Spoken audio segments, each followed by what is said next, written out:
Momentum has shifted, and this time it's coming from Noel. After a turbulent period marked by inconsistency and adaptation struggles, Jorge Martin has re-emerged as a genuine title contender in the 2026 MotoGP season. His performance at the Brazilian Grand Prix, held at the demanding Autódromo Internacional Ayrton Senna, not only marked a personal resurgence, but also confirmed Aprilia Racing as the early benchmark in this year's championship. Martin's weekend was defined by consistency, speed, and, perhaps most importantly, renewed confidence. Securing podium finishes in both the sprint race and the main Grand Prix, the 2024 world champion demonstrated that his adaptation to the RSGP is no longer a work in progress, it is becoming a strength. "I feel happy," Martin said, after securing second place behind his teammate. "The emotions are always strong, but this time it feels different because I'm coming back from a difficult period. To finish the weekend like this is incredible." His words reflect more than just relief. They signal a psychological turning point. Throughout the early phase of the season, Martin faced questions regarding his compatibility with the Aprilia RSGP. The transition required not only technical adjustments, but also a recalibration of riding style and race management. However, Brazil provided the clearest evidence yet that those challenges are being overcome. From the opening laps, Martin was firmly embedded in the leading group, going head-to-head with elite competitors, including Marc Marquez, Fabio Di Giannantonio, and Pedro Acosta. Unlike previous outings, where he occasionally faded under pressure, Martin maintained both pace and composure throughout the race distance. His second-place finish was not merely a result, it was a statement. Equally significant was the performance of his teammate, Marco Bezzecchi, who secured victory and extended his winning streak to 4 consecutive races dating back to the final rounds of last season. Together, the Aprilia duo delivered a commanding 1-2 finish, underlining the manufacturer's growing dominance in the early stages of 2026. For Martin, this result carries deeper implications. It represents the restoration of belief, not only in the machine, but in his own ability to fight at the front consistently. "I've been focused and training for 5 months, and this is the result. Hard work pays off," he explained. Beyond individual performance, a key factor behind Aprilia's rise appears to be the collaborative dynamic between its riders. Martin was quick to highlight the importance of teamwork in confronting the current benchmark, Marquez and Ducati. "Marco is a great teammate. We help each other and we don't hide anything," Martin stated. "We know that to beat Marquez at his current level, we need to work together. On track, of course, we each do our job." This level of transparency and cooperation is increasingly rare in a championship defined by internal rivalries. Yet, for Aprilia, it may prove decisive. Despite his progress, Martin remains measured in his expectations. While confidence is clearly returning, he acknowledges that further refinement is necessary. "This will be a long season. There's Marc and of course Bez. I believe I can be part of the fight, but I still need time. I don't want to set expectations too high," he said. "I'm still learning where I need to improve and where the bike can help me, but I will get there." Statistically, the impact of his Brazilian performance is already evident. Martin now sits second in the championship standings with 45 points, just 11 behind Bezzecchi. Meanwhile, Marc Marquez, widely regarded as the title favorite, finds himself in 5th position with 34 points after finishing 4th in the main race. These numbers, while early in the season, suggest a potential shift in the competitive hierarchy. Aprilia is no longer chasing, it is leading. And with Martin rediscovering his form, the internal strength of the team could become its greatest weapon in the battle against Ducati's dominance. The question now is not whether Martin can fight for the title, but how quickly he can fully unlock his potential within this revitalized structure. If Brazil is any indication, the answer may come sooner than expected. For more than a decade, Marc Marquez has been portrayed as the ultimate reference point in MotoGP. Fearless on the brakes, brutal in duels, and almost impossible to outthink on race day. But even the most dominant rider of a generation is not flawless. According to one of MotoGP's most respected legends, there is one weakness in Marquez's riding style, a vulnerability that existed for years, yet was never truly exploited by his rivals.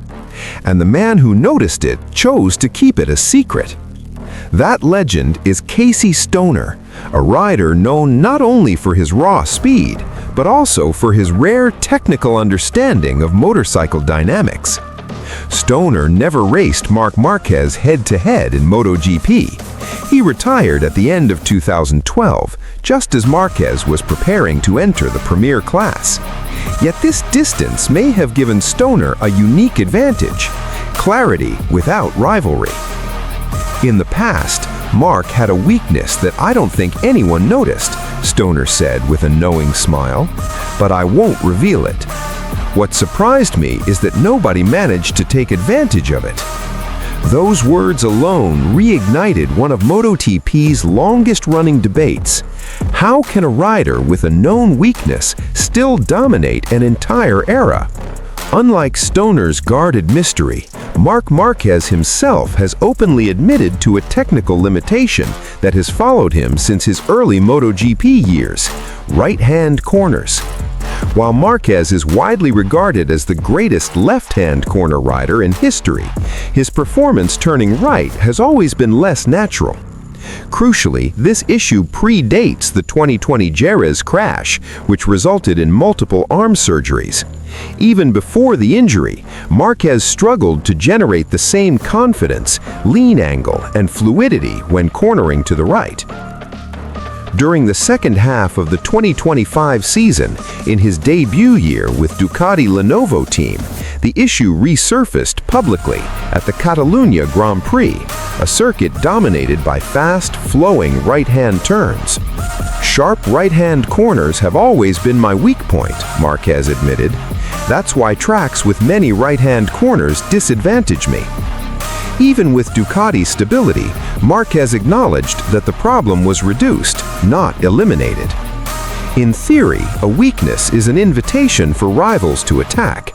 In practice, Marquez's case proves the opposite.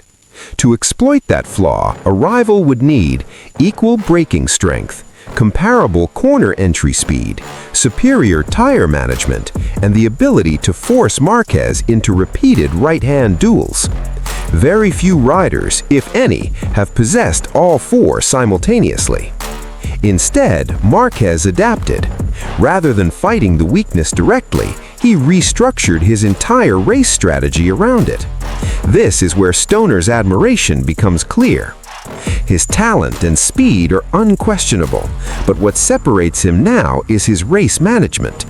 In recent seasons, Marquez has evolved into a calculating rider, conserving tires early, controlling electronic intervention, and striking when others fade.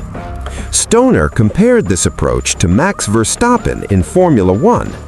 Like Verstappen, Marquez delays peak performance, preserving grip and allowing rivals to burn their resources first.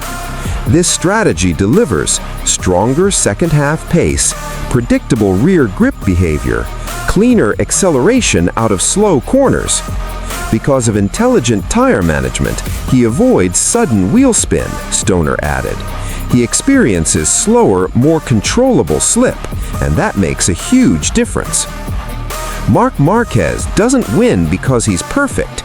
He wins because he understands his imperfections better than anyone else. His right-hand corner weakness still exists, but it no longer defines him. Instead, it forced him to develop superior patience, advanced tire strategy, mastery over electronics, and elite race reading. In doing so, he became more dangerous than ever.